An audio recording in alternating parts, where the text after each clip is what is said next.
민준이가 그날 밤 집에 안 들어왔을 때 나는 네가 걱정돼서 전화한 줄 알았어. 근데 아니었구나. 확인 전화였어. 당신 아들 찾고 싶으면 입 닥쳐. 한 회장, 오늘만 넘기면 됩니다. 오늘만요. 그 말을 20년째 듣고 있네. 전화가 끊깁니다. 한태호는 핸드폰을 내려다봅니다. 액정 위로 자신의 손이 비칩니다. 검버섯이 핀 손등, 관절마다 붉어진 뼈, 한때 수십 명의 직원을 이끌던 손이 이제는 허공만 쥐고 있습니다. 그는 천천히 벤치에 몸을 기댑니다. 등받이가 차갑습니다. 새벽 5시의 공원은 그를 위해 비워진 것처럼 고요합니다. 이곳은 서울 외곽, 재개발이 수십 년째 멈춰선 낡은 동네입니다. 태호가 매일 이 공원을 찾는 건 산책 때문이 아닙니다. 이 동네 어딘가에 아들이 있을 것이라는 이성으로는 말이 안 되지만 몸이 기억하는 감각 때문입니다. 아들이 사라진 건 바로 이 동네에서였습니다. 22살 대학 등록금을 마련하겠다며 공사 아르바이트를 나갔다가 그대로 흔적이 끊겼습니다. 경찰은 가출로 처리했고 태호는 그 말을 받아들이는데 15년이 걸렸습니다. 비둘기 한 마리가 벤치 옆을 걷습니다. 태호는 손도 뻗지 않습니다. 예전에는 먹을 것을 들고 왔습니다. 아들 이름을 속으로 부르며 새를 불렀습니다. 지금은 그러지 않습니다. 감정이 달았다는 게 슬픔이 사라진 것과는 다르다는 걸 나이가 들면 몸으로 압니다. 슬픔은 여전히 있습니다. 다만 더 이상 소리를 내지 않을 뿐입니다. 태호의 일상은 단순합니다. 새벽 5시 공원, 6시 귀가, 7시 혼자 먹는 밥 한 공기, 오전 내내 정리하지 않은 서류 더미 앞에 앉아있기. 중소기업을 매각한 지 3년이 됩니다. 사람들은 성공한 은퇴라 말했지만 태호에게 그것은 포기의 다른 이름이었습니다. 회사를 붙잡고 있는 동안에는 살아야 할 이유가 있었습니다. 직원들이 있었고 거래처가 있었고 해결해야 할 문제가 있었습니다. 하지만 지금은 다음 날이 와야 할 이유가 매일 아침 조금씩 옅어지고 있습니다. 아들의 이름은 한민준입니다. 사라질 당시 눈이 크고 귀가 작았으며 웃을 때 왼쪽 볼에만 보조개가 생겼습니다. 태호는 그 얼굴을 기억하기 위해 매년 한 번씩 사진 속 아들의 눈을 들여다봅니다. 기억은 시간이 지날수록 사진과 분리됩니다. 어느 순간부터는 사진을 봐야만 얼굴이 떠오릅니다. 그것이 가장 두렵습니다. 잊는 것이 아니라 기억이 퇴색되는 것. 태호의 집에는 아들 방이 그대로 있습니다. 침대 시트는 한 달에 한 번 갈고 책상 위 먼지는 일주일에 한 번 닦습니다. 아무도 그 방에 들어오지 않습니다. 청소를 도와주던 아주머니도 그 문 앞에서는 멈춥니다. 태호가 말하지 않아도 압니다. 그 방은 기다림의 공간입니다. 비어있지만 비어있지 않은 곳입니다. 오늘 전화를 걸어온 사람은 박성도입니다. 지역 건설업자로 이 동네 재개발 사업을 수십 년째 쥐고 흔들고 있는 인물입니다. 태호와는 15년 전 한 번의 거래로 얽혔고 그 거래가 어디서부터 잘못되기 시작했는지를 태호는 아직도 정확히 알지 못합니다. 다만 그 이름이 나올 때마다 아들 생각이 납니다. 구체적인 연결고리가 있어서가 아닙니다. 그냥 냄새가 같습니다. 썩어가는 것들이 풍기는 냄새. 태호는 벤치에서 일어납니다. 무릎이 한 박자 늦게 따라옵니다. 공원 출구 쪽 가로등이 깜빡입니다. 그는 그 빛이 완전히 꺼질 때까지 바라봅니다. 사람이 사라질 때도 이럴까 하고 가끔 생각합니다. 한 번에 꺼지는 게 아니라 여러 번 깜빡이다 서서히 사라지는 것. 아들도 그랬을까? 마지막 순간에 몇 번을 깜빡이다 갔을까? 공원을 나서는 태호의 뒷모습은 늙었습니다. 어깨가 말려 있고 걸음이 무겁습니다. 그러나 눈빛은 아직 꺼지지 않았습니다. 아직 무언가를 찾고 있는 사람의 눈입니다. 오늘도 그는 아무것도 찾지 못한 채 집으로 돌아갑니다. 내일도 나올 것입니다. 그것이 그가 아직 살아있는 이유입니다. 비는 예고 없이 쏟아졌습니다. 기상청 예보에는 없던 비였습니다. 태호가 공원을 나선 지 채 10분도 되지 않아 하늘이 열렸고 그는 우산도 없이 낡은 골목 처마 밑으로 몸을 피했습니다. 이 동네의 골목들은 좁고 구불구불합니다. 재개발 구역 표시 말뚝이 곳곳에 박혀 있지만 실제로 공사가 시작된 곳은 어디에도 없습니다. 철거 예고와 함께 사람들이 떠난 자리에는 빈 건물만 남았고 빈 건물들은 서로 기댄 채 무너지지 않으려 버티고 있습니다. 태호는 처마 밑에서 비가 잦아들기를 기다렸습니다. 하지만 빗줄기는 더 거세졌습니다. 그는 주머니 속 핸드폰을 꺼냈습니다. 배터리가 12%입니다. 택시를 불러야 할지, 이 골목이 어디로 연결되는지 지도를 확인해야 할지 망설이는 사이 골목 저편에서 발소리가 들려왔습니다. 처음에는 빗소리에 묻혀 잘 구분이 되지 않았습니다. 그러나 발소리는 점점 빨라졌고 하나가 아니었습니다. 둘 혹은 셋. 무거운 신발 소리와 가벼운 신발 소리가 섞여 골목을 타고 울려 퍼졌습니다. 태호는 본능적으로 처마 뒤쪽으로 몸을 붙였습니다. 도심에서 40년을 살아온 사람에게도 이런 밤의 소리는 경계 신호를 울립니다. 어둠 속에서 한 사람이 뛰어왔습니다. 젊은 남자였습니다. 후드를 깊이 눌러쓰고 비에 흠뻑 젖은 채 숨을 헐떡이고 있었습니다. 그가 처마 안으로 뛰어들었을 때 두 사람은 거의 부딪힐 뻔했습니다. 청년은 태호를 보고 한순간 멈췄습니다. 그의 눈이 빠르게 골목 뒤를 확인했습니다. 발소리가 가까워지고 있었습니다. 그리고 청년이 태호의 팔을 붙잡았습니다. 아버지, 연기 좀 해주세요. 말이 끝나기도 전에 골목 끝에서 3명의 남자가 나타났습니다. 작업복 차림이었지만 공사 현장 사람들의 눈빛이 아니었습니다. 무언가를 찾고 있는 눈, 그리고 찾으면 가만두지 않겠다는 눈이었습니다. 태호는 그 눈빛을 압니다. 오랜 사업을 하면서 여러 종류의 사람을 만났습니다. 저 눈은 돈이 얽힌 사람들의 눈입니다. 청년은 태호의 팔을 살짝 당겼습니다. 태호의 뇌가 상황을 분석하기도 전에 몸이 먼저 반응했습니다. 그는 청년의 어깨에 손을 얹었습니다. 마치 오래된 사이처럼 자연스럽게. 세 남자 중 한 명이 걸음을 멈췄습니다. 처마 아래 두 사람을 훑어봤습니다. 태호는 시선을 피하지 않았습니다. 오히려 살짝 고개를 끄덕였습니다. 이 동네 오래된 주민 같은 표정, 귀찮게 하지 말라는 표정, 수십 년의 경영이 쌓아준 무표정이었습니다.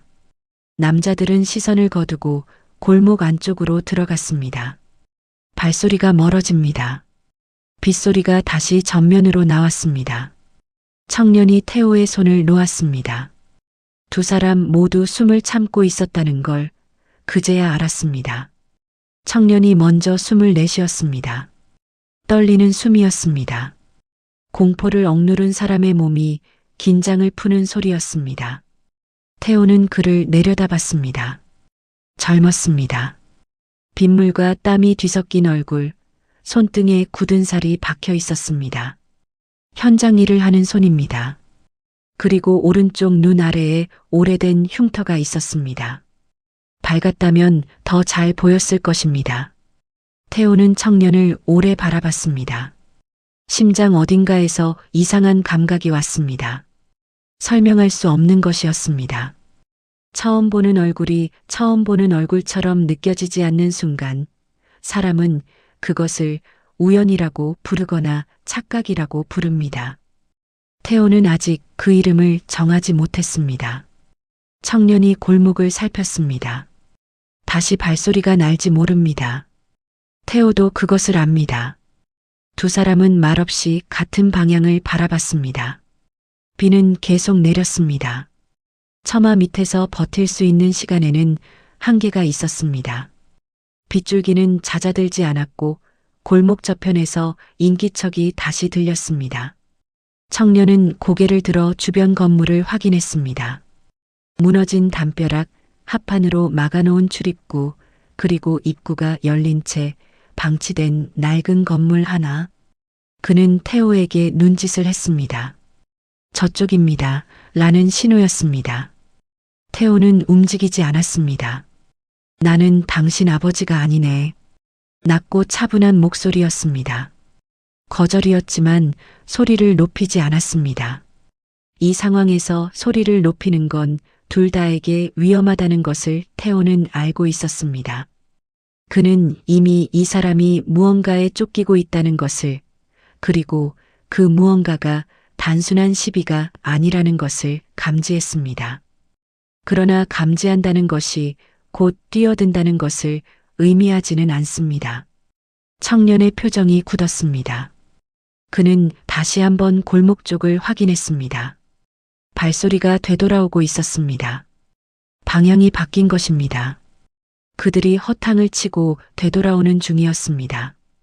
청년의 손이 주먹을 쥐었다 폈습니다. 선택지를 계산하는 사람의 손이었습니다. 지금 놓으면 둘 다 끝이에요. 조용한 말이었습니다. 협박이 아니었습니다. 오히려 그것이 더 무거웠습니다. 협박은 감정이 실리지만 저 말에는 감정이 없었습니다. 사실을 말하는 사람의 목소리였습니다.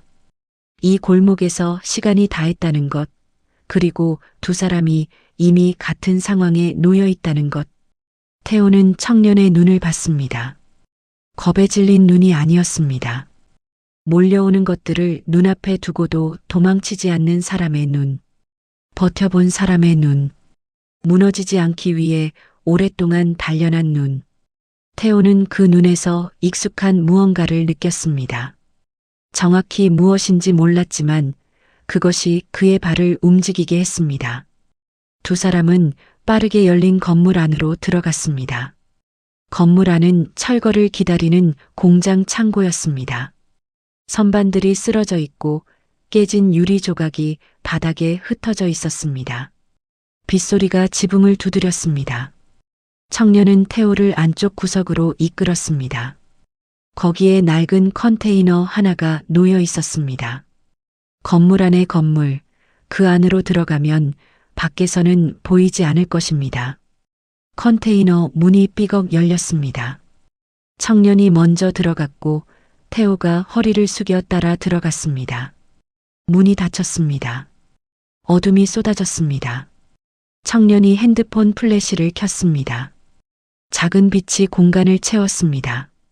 컨테이너 안에는 담요 한 장, 생수 2병, 라면, 봉지 몇 개가 있었습니다. 사람이 준비해둔 것들입니다. 도망쳐 있을 것을 미리 예상한 사람. 태호는 그것을 봤습니다. 이 청년은 단순히 오늘 밤 도망친 게 아닙니다. 이 상황이 오늘 처음이 아닙니다. 준비된 도피처가 있다는 것은 이 사람이 이미 오랫동안 무언가에 쫓기며 살아왔다는 뜻입니다. 태호는 천천히 담요 옆 나무 상자에 앉았습니다. 무릎이 뻐근했습니다. 하지만 그것보다 머릿속이 더 뒤엉켜 있었습니다. 밖에서 발소리가 들렸습니다. 건물 입구 쪽이었습니다. 두 사람은 동시에 숨을 참았습니다. 빗소리, 발소리, 그리고 낮게 주고받는 목소리. 말은 들리지 않았지만 톤은 들렸습니다. 찾고 있습니다. 아직 포기하지 않았습니다. 발소리가 창고 안으로 들어왔습니다. 유리 조각 밟히는 소리, 금속이 발에 채이는 소리. 태호는 컨테이너 벽에 등을 붙였습니다. 청년은 핸드폰 플래시를 껐습니다. 완전한 어둠. 두 사람의 숨소리만 남았습니다. 발소리가 멈췄습니다. 태호는 눈을 떴지만 아무것도 보이지 않았습니다. 그의 심장이 오랫동안 잊고 있던 속도로 뛰었습니다. 살아있다는 감각이었습니다. 아이러니하게도 공원 벤치에서 매일 죽어가고 있던 사람이 이 어둠 속에서 처음으로 살아있음을 느꼈습니다. 긴 시간이 지났습니다. 발소리가 사라졌습니다. 청년이 플래시를 다시 켰을 때 두 사람은 서로의 얼굴을 마주 봤습니다. 태호는 아무 말도 하지 않았습니다. 청년도 마찬가지였습니다. 그러나 무언가가 이미 결정되어 있었습니다. 이 공간 안에서 이 어둠을 함께 통과하면서 오늘 밤은 혼자가 아닙니다. 청년이 먼저 입을 열었습니다. 생수 뚜껑을 열어 태호에게 건네면서였습니다. 말을 하기 전에 먼저 물을 줬습니다. 태호는 그 순서를 기억했습니다. 사람의 됨됨이는 위기 다음에 가장 먼저 하는 행동에서 드러납니다. 이 청년은 자신이 젖어 있음에도 불구하고 상대가 괜찮은지를 먼저 확인했습니다. 청년이 말했습니다. 자신의 이름은 이준혁이라고, 이 동네 재개발 공사 현장에서 일용직으로 일하고 있다고, 그리고 오늘 일은 오래 설명할 수 없는 일이라고. 말을 아꼈지만 거짓은 없어 보였습니다. 숨기는 것과 말하지 않는 것은 다릅니다. 준혁은 후자였습니다. 태호는 물을 한 모금 마셨습니다. 컨테이너 안은 좁았습니다. 두 사람이 앉으면 무릎이 거의 닿을 거리였습니다. 천장이 낮아서 서 있을 수도 없었습니다. 밖에서는 여전히 비가 내렸습니다. 빗소리가 금속 지붕을 타고 울렸습니다. 의도하지 않은 침묵이 공간을 채웠고 그 침묵은 불편하지 않았습니다. 준혁이 라면 봉지를 꺼냈습니다. 전기도 없는 공간에서 라면을 어떻게 하나 태호가 보고 있자니 청년은 작은 휴대용 버너를 꺼냈습니다.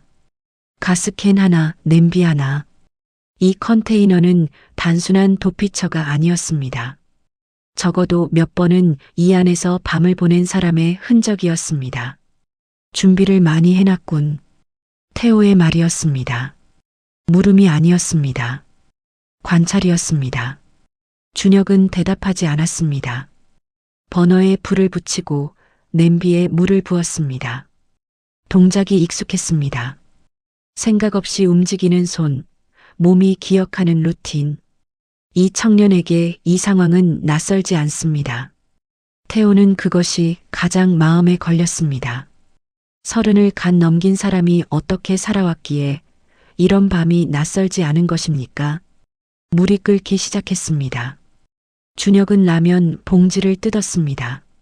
작은 공간에 냄새가 퍼졌습니다. 태호는 오랫동안 그 냄새를 맡지 못했습니다. 혼자 사는 집에서 라면을 끓인 적이 없었습니다. 건강 때문이 아니었습니다. 라면은 혼자 먹으면 너무 허전한 음식이어서였습니다. 아들이 좋아했습니다. 새벽에 배고프다며 부엌으로 나오던 아이, 아버지도 먹을 거냐고 묻던 목소리. 태호는 생각을 거뒀습니다. 준혁이 라면을 2그릇으로 나눴습니다. 나무젓가락 하나를 건넸습니다. 태호는 받았습니다. 두 사람은 말없이 라면을 먹었습니다. 이상하게도 맛이 있었습니다. 오랜만에 누군가와 같은 공간에서 같은 것을 먹는다는 것, 그 단순한 사실이 태호의 몸 어딘가를 조용히 풀었습니다. 라면이 끝날 무렵 준혁이 말했습니다. 저 사람들은 박성도 쪽 사람들이라고, 공사 현장에서 무언가를 봐서는 안 될 것을 봤다고, 구체적으로 무엇을 봤는지는 말하지 않았습니다. 그러나 그 한마디로 태호의 뇌 안에서 무언가가 연결됐습니다. 박성도. 그 이름이 이 청년의 입에서 나왔습니다. 태호는 젓가락을 내려놓았습니다. 표정을 관리했습니다. 수십 년의 경영이 준 기술이었습니다. 그러나 눈빛은 달라졌습니다. 준혁은 눈치채지 못했습니다. 그는 버너 불을 끄고 냄비를 정리하고 있었습니다. 이 청년이 박성도와 연결되어 있다는 것, 그리고 오늘 밤 이 골목에서 이 사람과 마주쳤다는 것. 태호는 우연을 믿지 않는 사람입니다. 오랫동안 사업을 하면서 세상에 완전한 우연은 없다는 것을 배웠습니다. 모든 만남에는 이유가 있거나 아니면 의미가 생깁니다. 태호는 천천히 물었습니다. 공사 현장에서 얼마나 됐냐고, 이 동네에 언제 왔냐고, 그 이전에는 어디 있었냐고. 준혁은 짧게 답했습니다. 공사 현장은 6달, 이 동네는 2달, 그 이전은 잠시 말을 멈췄습니다. 그 이전은 다른 데 있었습니다. 더 묻지 않아도 됩니다. 태호는 그 빈 곳이 무엇인지 짐작했습니다. 정과 기록이 있는 사람들이 쓰는 말의 방식이 있습니다. 잘라내고 건너뛰고 이어붙입니다. 준혁의 말이 정확히 그랬습니다. 태호는 다시 물을 마셨습니다. 이 청년은 쫓기는 사람이지만 쫓기면서도 타인에게 물을 먼저 건네는 사람입니다. 도망치면서도 두 그릇을 나누는 사람입니다. 그리고 위기 속에서 상대를 이끌 수 있는 사람입니다. 아까 그 골목에서 태호는 청년에게 이끌렸습니다. 방향을 가르쳐 준 건 준혁이었습니다. 숨을 곳을 안 것도 준혁이었습니다. 나이가 역할을 결정하지 않는다는 걸 이 청년은 몸으로 보여줬습니다. 태호는 오랜만에 자신이 아닌 누군가를 걱정하고 있었습니다. 그 감각이 낯설었습니다. 그리고 그리웠습니다. 빗소리가 잦아들기 시작한 건 자정이 넘어서였습니다. 두 사람은 컨테이너 안에서 3시간을 보냈습니다. 처음 1시간은 경계였고 2번째 1시간은 침묵이었습니다. 그리고 3번째 1시간이 되었을 때 무언가가 조용히 녹기 시작했습니다. 억지로 가속한 것이 아니었습니다. 좁은 공간과 같은 온기와 같은 빗소리가 만들어낸 자연스러운 용해였습니다. 준혁이 먼저 눕지 않았습니다. 담요를 태호에게 건넸습니다. 자신은 후드를 벗어 어깨에 걸쳤습니다. 후드 안쪽 목덜미에 오래된 문신이 있었습니다. 글자인지 그림인지 태호는 잘 보지 못했지만 지우지 않은 것이 아니라 지울 수 없었던 것처럼 보였습니다. 이 청년의 과거가 피부 위에 새겨진 것들. 태호는 담요를 무릎에 걸쳤습니다. 아직 추위를 느낄 만큼 몸이 둔하지 않은 덕이었지만 거절하지 않았습니다. 받는다는 것이 때로는 주는 것보다 더 어렵습니다. 그리고 이 청년에게 지금 이 담요를 받아주는 것이 무언가를 의미할 수 있다는 것을 태호는 느꼈습니다. 준혁이 벽에 등을 기댔습니다. 눈을 감지 않았습니다. 밖을 들을 준비가 된 사람의 자세였습니다. 태호는 그를 옆에서 바라봤습니다.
아침이 왔습니다. 빗물이 빠지지 않은 골목은 아직 축축했습니다. 컨테이너 틈 사이로 새어 들어온 빛이 준혁의 얼굴 위에 얹혔습니다. 그는 2시간쯤 잔 것 같았습니다. 눈 밑에 그늘이 진한 사람이 2시간을 자고 일어나도 그늘은 사라지지 않습니다. 피로가 피부 안에 쌓인 사람의 얼굴입니다. 태호는 밤새 눈을 감지 않았습니다. 잠이 안 온 것이 아니었습니다. 감고 싶지 않았습니다. 이 사람이 자는 동안 무언가를 지키고 싶었습니다. 그 감각이 낯설었지만 억지로 분석하지 않았습니다. 나이가 들면 어떤 것들은 설명 없이 받아들이는 것이 더 현명하다는 걸 압니다. 준혁이 눈을 떴습니다. 처음 이 초는 낯선 공간에 놀란 눈이었습니다. 그리고 태호를 봤습니다. 긴장이 풀렸습니다. 태호는 그것을 봤습니다. 이 청년이 자신을 위험한 존재로 분류하지 않는다는 신호였습니다. 준혁이 몸을 일으키며 말했습니다. 배가 고프냐고. 태호는 괜찮다고 했습니다. 준혁은 그 말을 믿지 않는 눈으로 라면 봉지를 또 꺼냈습니다. 태호는 웃음이 나올 뻔했습니다. 오랜만의 감각이었습니다.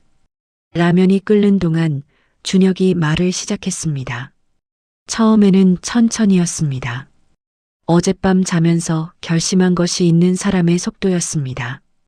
이 사람을 믿어도 된다는 결론, 그리고 그 결론 위에 얹을 이야기들을 어젯밤 내내 골라낸 것 같았습니다. 준혁의 이야기는 이렇습니다. 그는 25에 처음 이 지역으로 왔습니다. 고향이 없는 사람이었습니다. 정확히는 고향이라 부를 수 있는 기억이 없었습니다. 시설에서 자랐고 시설을 나온 후에는 닥치는 대로 일했습니다. 식당, 물류창고, 건설 현장. 몸을 쓰는 일이라면 가리지 않았습니다. 불평도 없었습니다. 불평할 자격을 가지려면 비교 대상이 있어야 하는데 이 청년에게는 비교할 과거가 없었습니다. 28배 어느 날 사고가 났습니다. 공사 현장이었습니다. 다른 도시의 현장이었는데 외국인 노동자 한 명이 안전장치 없이 고층 작업을 하다 떨어질 뻔했습니다. 준혁이 잡았습니다. 반사적으로 생각도 없이. 그런데 그 과정에서 현장 관리자와 충돌이 생겼습니다. 관리자는 준혁이 작업구역을 무단으로 침범했다고 했습니다. 말다툼이 커졌고 관리자 쪽 사람이 먼저 손을 댔습니다. 준혁이 밀쳤습니다. 상대가 넘어지면서 손목이 부러졌습니다. 결과는 폭력 전가였습니다. 피해자는 관리자였고 준혁에게는 증인이 없었습니다. 살리려 했던 외국인 노동자는 이미 현장을 도망쳐 나가고 없었습니다. 공사 현장의 논리는 간단합니다. 정규직이 옳고 일용직이 틀립니다. 준혁은 그것을 그때 처음 몸으로 배웠습니다. 태호는 라면을 먹지 않았습니다.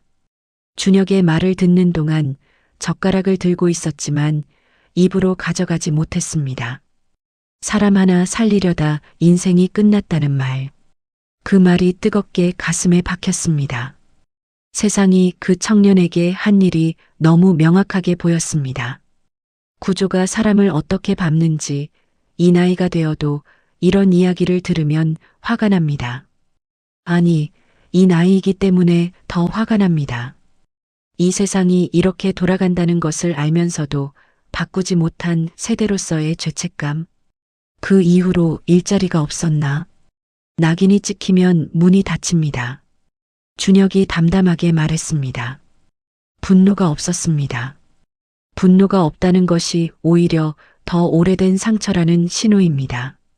터질 것들은 이미 다 터졌고 남은 건 사실만 남은 것입니다. 전과 이후에도 준혁은 이랬습니다. 전과자를 받아주는 현장을 찾아 전국을 돌았습니다. 임금을 떼어도 말하지 못했습니다. 전과자가 신고를 하면 누가 들어줍니까? 부당한 대우를 받아도 참았습니다. 나가라고 하면 나갔습니다. 그렇게 4년을 버텼습니다. 그러다 이 동네로 왔습니다. 박성도 산하 공사 현장 중에서 그나마 일용직을 받아주는 곳이 있었습니다. 공사 현장이 많군. 박성도가 이 지역 건설을 거의 다 쥐고 있습니다. 이 동네에서 일하려면 결국 그 사람 밑으로 들어가게 됩니다. 태호의 손에서 젓가락이 내려갔습니다. 박성도가 이 동네 건설을 장악하고 있다는 것. 20년 전에도 그랬을 것입니다. 아들이 아르바이트를 나간 것도 이 동네였고 그 공사도 박성도가 맡은 현장이었을 가능성이 있었습니다.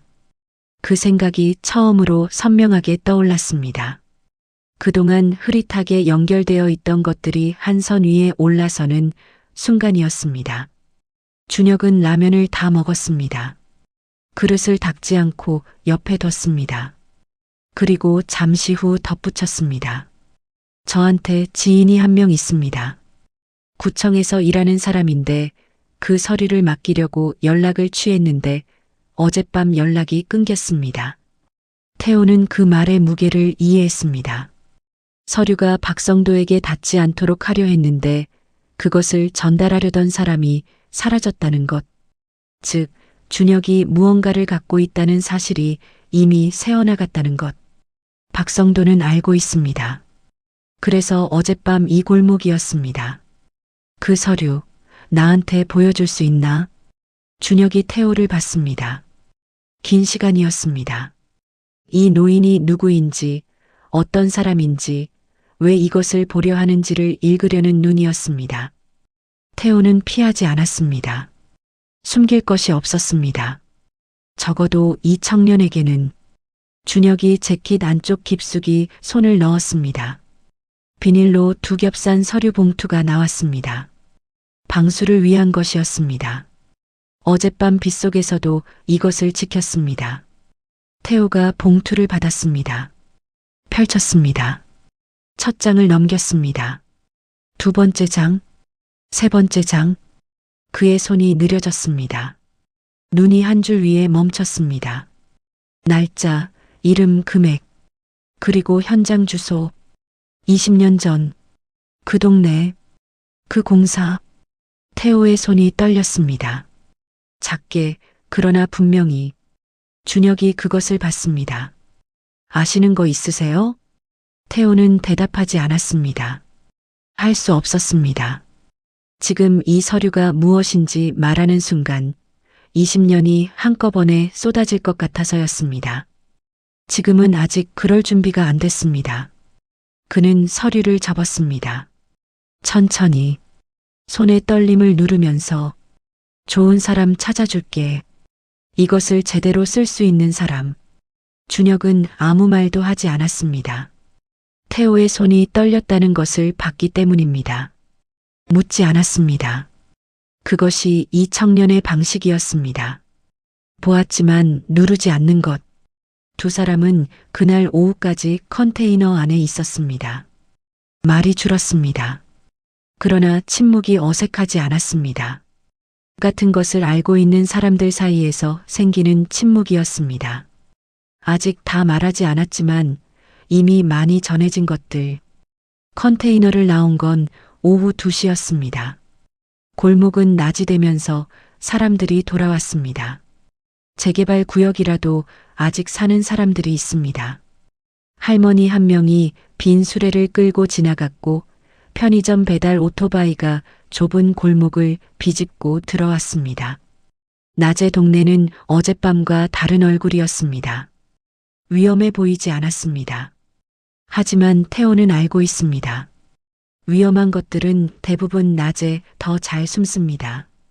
준혁이 앞을 걸었습니다. 태호가 따라갔습니다. 두 사람 사이의 거리는 반걸음이었습니다. 나란히도 떨어져서도 아닌 거리. 어느 쪽도 의도하지 않았지만 자연이 만들어진 간격이었습니다. 태호는 걸으면서 준혁을 옆에서 봤습니다. 걸음걸이가 이상했습니다. 틀린 것이 아닙니다. 이상한 것입니다. 오른발이 왼발보다 약간 짧게 내딛었습니다. 리듬이 미묘하게 비대칭이었습니다. 오래된 부상이거나 아니면 태어날 때부터의 습관이거나. 태호는 그것을 한번 봤습니다. 그리고 더 보지 않았습니다. 하지만 멈추지 않는 뇌가 있습니다. 아들의 걸음걸이. 태호는 오랫동안 그것을 기억하려 했습니다. 사진은 있었지만 걷는 모습은 없었습니다. 영상이 없던 시대였습니다. 그런데 아들이 어릴 때 발목을 삔 적이 있었습니다. 왼발이었습니다. 완전히 낫지 않은 채로 자랐다면 걸음걸이가 남았을 수 있습니다. 오른발이 더 짧게 내딛는 방식으로 태호는 생각을 잘랐습니다. 그것은 지나친 것입니다. 걸음걸이 하나를 붙잡고 22살짜리 아들을 지금 이 32살 청년에게 더 씌우는 건 망상에 가깝습니다. 20년 동안 그런 짓을 얼마나 많이 했는지 모릅니다. 비슷한 눈을 가진 사람, 비슷한 목소리를 가진 사람, 비슷한 손을 가진 사람. 그때마다 가슴이 뛰었다가 식었습니다. 그 반복이 태호를 조금씩 닳게 했습니다. 그러나 이번에는 조금 달랐습니다. 걸음만이 아니었습니다. 라면을 먹을 때 국물을 3번 불고 마시는 습관. 말할 때 왼손 검지로 무릎을 두드리는 버릇. 그리고 어젯밤 핸드폰 플래시를 끌 때 화면을 안쪽으로 뒤집어 가슴에 붙이던 방식. 그 동작이 너무 익숙했습니다. 아들이 어릴 때 손전등을 그런 식으로 껐습니다. 불빛이 퍼지지 않도록 안쪽으로 안으면 어둠 속에서도 빛이 새지 않는다고 스스로 터득해서 하던 것. 태호는 그것을 기억했습니다. 기억이 정확한지 알 수 없습니다. 20년 전 기억은 감정이 더 씌워져 있어서 때로는 실제보다 선명하고 때로는 실제보다 희미합니다. 어느 것이 진짜인지 구분하기가 점점 어렵습니다. 그래서 그는 이것을 혼자 담아둡니다. 준혁이 걸음을 멈춘 곳은 작은 분식집 앞이었습니다. 닫혀 있었습니다. 아직 오픈 전이었습니다. 하지만 주인 할머니가 안에서 보이더니 문을 열어줬습니다. 준혁을 알아보는 눈이었습니다. 단골입니다. 준혁이 2명이라고 손가락으로 표시하자 할머니는 아무 말 없이 2사람을 들였습니다. 자리는 구석이었습니다. 준혁이 고른 자리였습니다. 벽을 등지고 문을 바라볼 수 있는 자리. 오랫동안 도망 다닌 사람이 앉는 자리입니다. 태호는 그 선택을 말하지 않았습니다. 할머니가 김치찌개 2 뚝배기를 놓고 갔습니다. 준혁이 밥을 먹기 전에 태호를 봤습니다.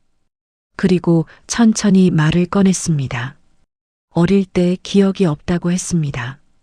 시설에 맡겨진 게 언제인지도 모른다고.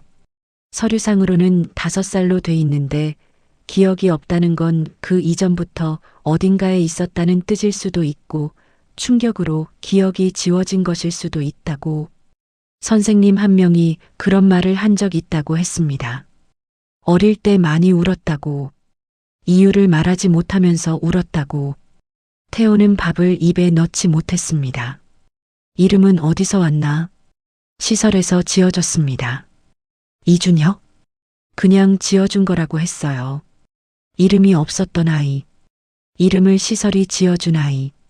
태호의 머릿속에서 무언가가 빠르게 움직였습니다. 그러나 감정을 따라가지 않았습니다. 아직 확인된 것은 아무것도 없습니다. 하나하나의 사실이 우연일 수 있고 세상에는 비슷한 처지의 사람이 많습니다. 준혁의 오른손 손목에 흉터가 있었습니다. 오래된 것이었습니다. 상처의 모양이 직선이 아닌 불규칙한 형태였습니다. 사고로 생긴 것입니다. 날카로운 것에 쓸린 것이 아니라 무언가에 걸려 찢긴 것. 태호의 시선이 거기에 멈췄습니다. 아들이 9살 때 공원에서 넘어졌습니다. 철제 놀이기구 모서리에 손목이 걸렸습니다. 병원에서 새 바늘을 꿰맸습니다. 상처가 나은 뒤에도 흉터가 남았는데 불규칙한 모양이었습니다. 태호는 눈을 들어 창밖을 봤습니다. 이 골목이 20년째 같은 자리에 있다는 것. 박성도가 20년 전부터 이 땅을 쥐고 있었다는 것. 준혁이 이 동네로 흘러왔다는 것. 그리고 이 서류. 확신이 아닙니다. 아직 확신이어서는 안 됩니다. 그러나 태호의 몸은 이미 알고 있었습니다. 몸이 먼저 아는 것들이 있습니다. 설명이 따라오지 않아도 뼈가 알고 있는 것들. 20년 동안 이 발걸음을 이 동네로 끌어당긴 것이 단순한 집착이 아니었다는 것을. 어릴 때 상처가 많았나? 준혁이 멈췄습니다. 질문이 예상 밖이었던 것 같았습니다. 시설이라는 게 그런 곳이지 않습니까? 그 말로 대화가 끊겼습니다. 준혁은 밥을 먹었습니다. 태호는 찌개를 들었습니다. 따뜻했습니다. 밥을 다 먹을 때까지 두 사람은 아무 말도 하지 않았습니다. 그러나 태호의 가슴 안에서는 오랫동안 잠들어 있던 것이 깨어나고 있었습니다. 이름 붙이기 두려운 감정이었습니다. 희망이라는 것이 너무 오래 실망의 얼굴로 왔기 때문입니다. 저녁이 되었습니다. 태호는 준혁에게 오늘 하루는 자신의 차에서 쉬자고 했습니다. 차는 동네 외곽 주차장에 세워져 있었습니다. 박성도 쪽 사람들이 뒤지기 어려운 곳, 사람들이 많지 않아 오히려 눈에 띄지 않는 곳이었습니다. 태호는 오래전 사업을 하면서 위기 상황에서 어디에 있어야 하는지를 몸으로 익혔습니다. 그것이 지금 쓸모가 생겼습니다. 차 안은 좁았지만 컨테이너보다는 넓었습니다. 준혁은 조수석 시트를 뒤로 젖혔습니다. 눈을 감으려다 핸드폰을 꺼냈습니다. 화면을 봤습니다. 태호도 봤습니다. 부재중 전화가 16개였습니다. 대부분 같은 번호였습니다. 아래쪽에 문자 하나가 있었습니다. 이름이 서지안이었습니다. 준혁이 화면을 한동안 보다가 전화를 눌렀습니다. 신호가 3번 가고 연결됐습니다. 통화가 시작되는 순간에 침묵이 있었습니다. 태호는 창밖을 봤습니다. 이야기를 들으려는 것이 아니었지만 차 안은 좁아서 소리가 새어나왔습니다. 여자의 목소리였습니다. 처음엔 안도하는 것 같았습니다. 살아있냐고 물었습니다.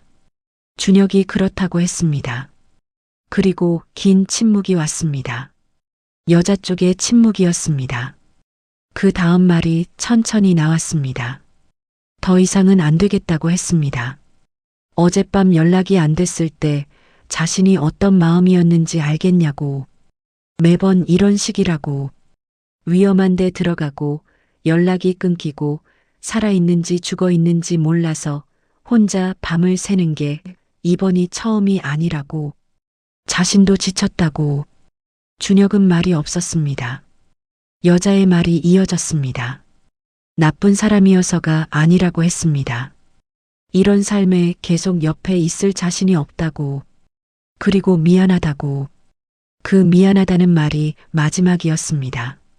전화가 끊겼습니다. 준혁이 핸드폰을 내렸습니다. 창밖을 봤습니다. 주차장 가로등이 하나씩 켜지고 있었습니다. 그 빛이 차 유리 위로 번졌습니다. 준혁의 옆 얼굴이 그 빛 안에 있었습니다. 표정이 없었습니다. 감정을 처리 중인 사람의 얼굴, 아직 무엇이 왔는지 실감하지 못한 사람의 얼굴, 그리고 천천히 무너졌습니다. 소리 없이 무너지는 것이 더 깊습니다. 어깨가 먼저 내려갔고 그 다음 고개가 앞으로 떨어졌습니다. 핸드폰을 쥔 손이 무릎 위에 놓였습니다. 준혁은 울지 않았습니다. 하지만 울음보다 더 힘든 얼굴이었습니다. 다 써버린 사람의 얼굴이었습니다. 제가 잘못 살아서 그런 거겠죠.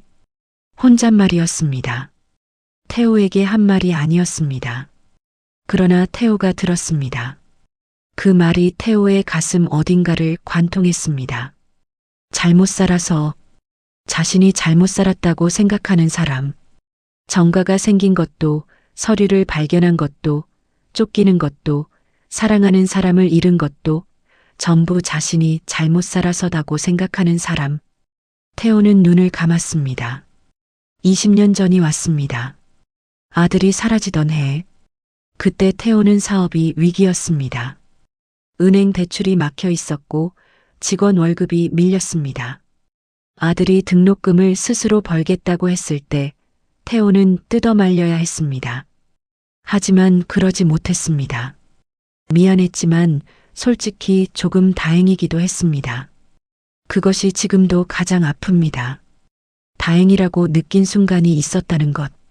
그 다행히 아들을 그 골목으로 보냈습니다. 태호가 입을 열었습니다. 잘못 살아서가 아니야. 준혁이 고개를 들지 않았습니다. 세상이 잘못 만들어진 거야. 그게 자네 잘못이 아니야. 차 안이 조용했습니다. 가로등이 다 켜졌습니다. 빛이 가득했지만 두 사람이 있는 자리는 그늘이 남아 있었습니다. 준혁이 눈을 닫지 않았습니다. 눈물이 나지 않았습니다. 그러나 숨이 한 번 크게 나왔습니다. 눌러놓은 것들이 조금 빠져나가는 숨이었습니다. 태호는 그것으로 충분하다고 생각했습니다. 위로는 길어야 가벼워집니다. 두 사람은 한동안 그대로 있었습니다. 말이 없었습니다. 태호의 가슴 안에서는 결심이 굳어가고 있었습니다. 서류만의 문제가 아닙니다. 이 청년의 정가를 만든 그 사건, 박성도의 이름, 20년 전의 공사 현장. 이것들이 연결되어 있다면 그 연결고리의 끝에 무엇이 있는지 반드시 확인해야 합니다. 설령 그 끝이 자신이 가장 두려워하는 것이라 해도. 준혁이 다시 몸을 일으켰습니다. 시트를 조금 세웠습니다. 창밖을 봤습니다. 그리고 아무렇지 않은 척 말했습니다. 내일 공사 현장에 다시 들어가야 한다고. 서류를 더 확보할 수 있는 기회가 하루 남았다고. 일용직 명단에서 자기 이름이 내일 이후로는 올라오지 않을 것 같다고. 태호는 글을 받습니다. 이별 통보를 받고 30분이 지나지 않은 사람이 내일 위험한 곳으로 다시 들어가겠다고 말하고 있습니다. 무너지고 싶었겠지만 무너지는 법을 모르는 사람의 방식이었습니다. 살아남기 위해 감정을 뒤로 두는 것을 너무 일찍 배운 사람. 같이 가겠네. 준혁이 고개를 돌렸습니다. 태호는 정면을 봤습니다. 혼자 보내지 않겠네. 준혁이 뭔가 말하려다 멈췄습니다. 거절하려는 것인지 감사하려는 것인지 결국 아무 말도 하지 않았습니다. 그것이 수락이었습니다. 창밖에 바람이 지나갔습니다. 차가 조금 흔들렸습니다. 두 사람은 그 흔들림 안에서 각자 눈을 감았습니다. 다음 날 새벽이었습니다. 공사 현장은 아직 인부들이 들어오기 전이었습니다. 준혁은 현장 출입 방식을 알고 있었습니다. 외벽 쪽 보조 출입구, 비공식 통로, 야간 경비가 순찰하지 않는 구역, 오랫동안 일한 사람만 아는 동선이었습니다. 태호는 그를 따라갔습니다. 중간에 무릎이 뻐근했지만 말하지 않았습니다. 지하로 내려갔습니다. 어젯밤 준혁이 서류를 발견한 공간이었습니다. 태호는 핸드폰 플래시로 주변을 훑었습니다. 낡은 벽, 무너진 선반, 그리고 한쪽 구석에 합판으로 막아놓은 공간이 있었습니다. 준혁이 그것을 치웠습니다. 작업에 익숙한 손이었습니다. 안쪽에 서류들이 더 있었습니다. 태호는 봉투를 꺼냈습니다. 손이 빠르게 움직였습니다. 계약서, 회의 기록, 그리고 입금 내역. 날짜 순으로 늘어선 문서들이었습니다. 20년 전부터 15년 전까지 박성도의 이름이 반복되는 서류들, 그리고 그 옆에 연결된 이름들. 태호의 눈이 한 이름에 멈췄습니다. 한태균. 자신의 동생이었습니다. 심장이 떨어지는 것 같았습니다. 아니, 정확히는 이미 예감하고 있었던 것이 현실이 되는 순간의 감각이었습니다. 태호는 서류를 다시 봤습니다. 2번, 3번. 이름이 바뀌지 않았습니다. 한태균. 서명도 있었습니다. 태호는 동생의 서명을 압니다. 수십 년을 함께 살았습니다. 틀림없었습니다. 동생이 박성도와 연결되어 있었습니다. 단순한 사업 관계가 아니었습니다. 서류의 내용은 명확했습니다. 공사 현장 인부 명단 조작, 불법 하도급, 그리고 특정 날짜의 금전 이동 내역.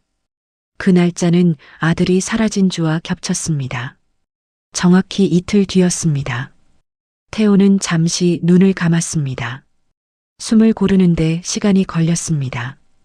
20년 동안 쌓아온 것들이 한꺼번에 흔들렸습니다. 동생은 그 시절 태호의 회사에서 재무일을 맡고 있었습니다. 사업이 힘들었을 때 옆에 있었습니다. 그리고 아들이 사라졌을 때 가장 먼저 위로를 건넨 사람이었습니다. 그 위로가 지금 다른 색으로 보입니다. 준혁이 태호의 손을 받습니다. 서류를 쥔 손이 하얗게 질려 있었습니다. 준혁이 가까이 왔습니다. 아시는 사람 이름이 있습니까? 태호는 대답하지 않았습니다. 준혁은 더 묻지 않았습니다. 서류를 더 뒤졌습니다. 태호가 뒤지고 준혁이 분류했습니다. 두 사람은 말없이 움직였습니다. 1시간이 지났습니다. 그 사이 서류 전체가 정리됐습니다. 박성도가 이 동네 재개발을 이용해 수십 년에 걸쳐 공금을 빼돌린 증거들, 관련 공무원들과의 유착 기록들, 그리고 방해가 될 수 있는 사람들을 처리하는 데 쓰인 자금의 흔적들, 그리고 마지막 봉투. 준혁이 열었습니다. 태호가 들여다봤습니다. 실종자 명단이었습니다. 비공식적인 목록이었습니다. 이름, 나이, 날짜 12명이었습니다. 태호는 위에서 아래로 읽어 내려갔습니다. 12번째 이름 한민준 22세. 태호는 그 자리에 주저앉았습니다. 준혁이 잡으려 했지만 태호는 손을 저었습니다. 괜찮다고. 목소리가 떨렸습니다. 괜찮지 않았습니다. 하지만 일어서야 했습니다. 지금 이 자리에서 무너지면 안 됩니다. 이 서류들을 세상 밖으로 꺼내야 합니다. 이것이 사라지면 아무것도 없습니다. 태호는 천천히 몸을 일으켰습니다. 준혁이 팔을 잡았습니다. 말없이. 태호는 그 손을 뿌리치지 않았습니다. 짧게 그러나 단단하게 잡혔습니다. 두 사람은 그 자세로 잠시 서 있었습니다. 지하 공간의 공기가 무거웠습니다. 태호가 입을 열었습니다. 서류 전부를 촬영해야 한다고. 원본은 안전한 곳에 맡겨야 한다고. 법조인을 알고 있다고. 이 증거들을 올바른 방식으로 처리할 수 있는 사람을. 그것이 지금 할 수 있는 가장 중요한 일이라고. 준혁이 고개를 끄덕였습니다. 두 사람은 움직였습니다. 사진을 찍었습니다. 서류를 나눠 안쪽 주머니에 나눠 담았습니다. 그리고 왔던 길을 되돌아 나왔습니다. 낮이 밝아오고 있었습니다. 공사 현장 인부들이 들어오기 전이었습니다. 골목을 빠져나오면서 태호는 하늘을 봤습니다. 흐렸습니다. 그러나 비는 오지 않을 것 같았습니다. 20년이 걸렸습니다. 아들의 이름이 저 종이 위에 있었습니다. 사라진 것이 아니었습니다. 지워진 것이었습니다. 누군가가 알고 있는 누군가가 지운 것이었습니다. 태호는 그것을 이제 압니다. 그리고 이번에는 놓지 않을 것입니다. DNA 결과가 나온 건 그로부터 2주 뒤였습니다. 서류를 확보한 이후 태호는 빠르게 움직였습니다. 법조인에게 증거를 넘겼고 박성도에 대한 수사 의뢰가 들어갔습니다. 동생 한태균에 관한 부분은 따로 처리했습니다. 태호는 동생을 직접 만나지 않았습니다. 만나면 증거를 처리할 시간을 줄 수 있었습니다. 그는 그 시간을 주지 않았습니다. 그것이 마지막 형제의 도리라고 생각했습니다. 더 이상의 도리는 없었습니다. 준혁에게 DNA 검사를 제안한 것은 서류 확보 후 사흘이 지난 날이었습니다. 태호는 직접적으로 말하지 않았습니다. 이상한 기시감이 있다고 했습니다. 확인하고 싶은 것이 있다고 했습니다. 구체적인 이유를 말하지 않았습니다. 혹시라도 틀렸을 때 이 청년에게 줄 상처를 미리 계산한 것이었습니다.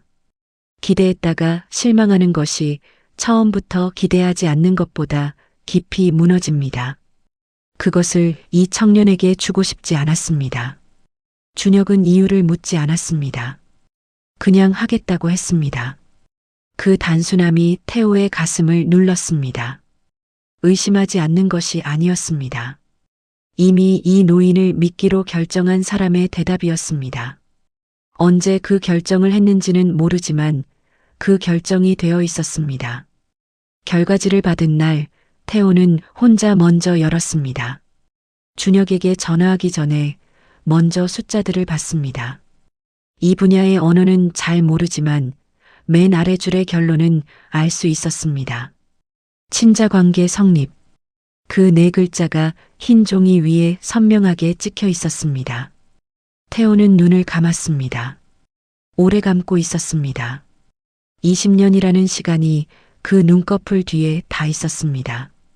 아들을 보낸 날 밤의 공기, 돌아오지 않은 저녁의 고요, 전화를 기다리며 식어버린 저녁 밥상, 그리고 매일 새벽 공원을 걸으면서도 무엇을 찾는 건지 스스로에게 말하지 못했던 날들. 그 모든 것이 한꺼번에 왔다가 조용히 가라앉았습니다. 눈물이 났습니다. 소리 없이 났습니다. 손으로 닦지 않았습니다.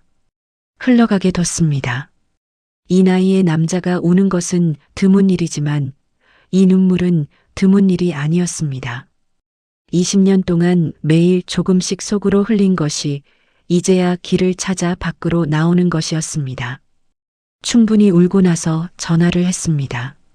준혁에게 오늘 저녁 시간이 있냐고 물었습니다. 있다고 했습니다. 밥을 먹자고 했습니다. 어디든 괜찮다고 했습니다. 태호는 자신의 집으로 오라고 했습니다. 준혁이 잠시 침묵했습니다. 그 침묵이 무엇인지 태호는 알았습니다. 이 노인의 집에 들어가도 되는 사람인지 자신이 그런 자리에 있어도 되는지를 재고 있는 것이었습니다. 이 청년은 언제나 자신이 들어갈 수 있는 공간인지를 먼저 가늠합니다. 문턱 앞에서 멈추는 사람의 습관이었습니다. 들어와도 된다. 태호가 말했습니다. 그것으로 충분했습니다. 준혁이 온 것은 저녁 6시였습니다. 태호는 그 전에 국을 끓였습니다. 오래 끓인 사골국이었습니다. 아들이 좋아했습니다. 태호가 요리를 잘하지는 않지만 그것만큼은 기억합니다. 불 조절, 시간, 간을 보는 순서, 몸이 기억하는 레시피가 있었습니다. 준혁이 현관에 들어섰을 때 국 냄새가 집안을 채우고 있었습니다. 그가 신발을 벗으면서 멈칫했습니다. 냄새가 낯익었던 것인지 아니면 집이라는 공간 자체가 낯설었던 것인지 태호는 그것을 묻지 않았습니다. 식탁은 작았습니다. 두 사람이 앉으면 딱 맞는 크기였습니다. 국 한 그릇씩, 밥 한 공기씩, 그리고 간단한 반찬 몇 가지.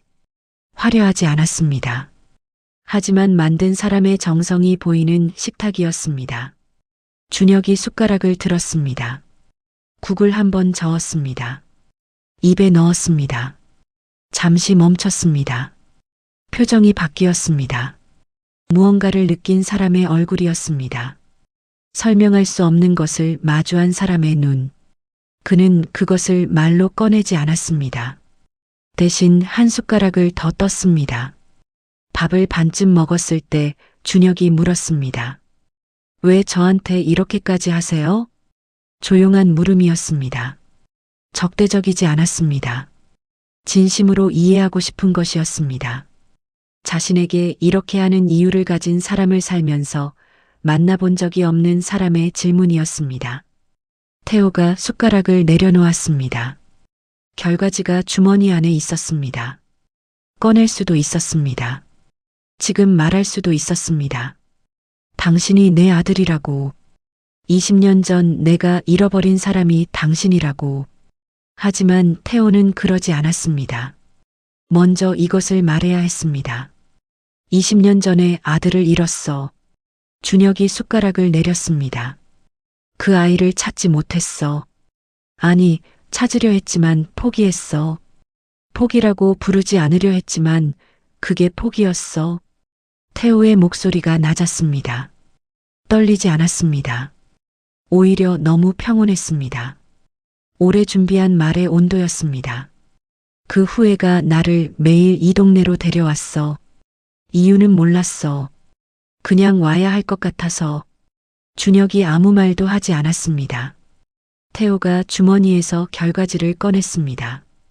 테이블 위에 조용히 놓았습니다. 준혁이 그것을 봤습니다. 펼쳤습니다. 눈이 마지막 줄을 읽었습니다. 오래 그 줄을 보고 있었습니다. 고개를 들지 않았습니다. 결과지 위에 눈이 고정된 채로 긴 시간이 지났습니다. 태호는 기다렸습니다. 서두르지 않았습니다. 준혁의 눈에서 뭔가가 떨어졌습니다. 결과지 위였습니다. 그는 손등으로 눈을 닦았습니다. 빠르게, 습관적으로 숨기는 방식이었습니다. 하지만 이번에는 두 번째 떨어지는 것을 막지 못했습니다. 태호가 일어났습니다. 테이블을 돌아 준혁 옆에 섰습니다. 그리고 천천히 손을 얹었습니다.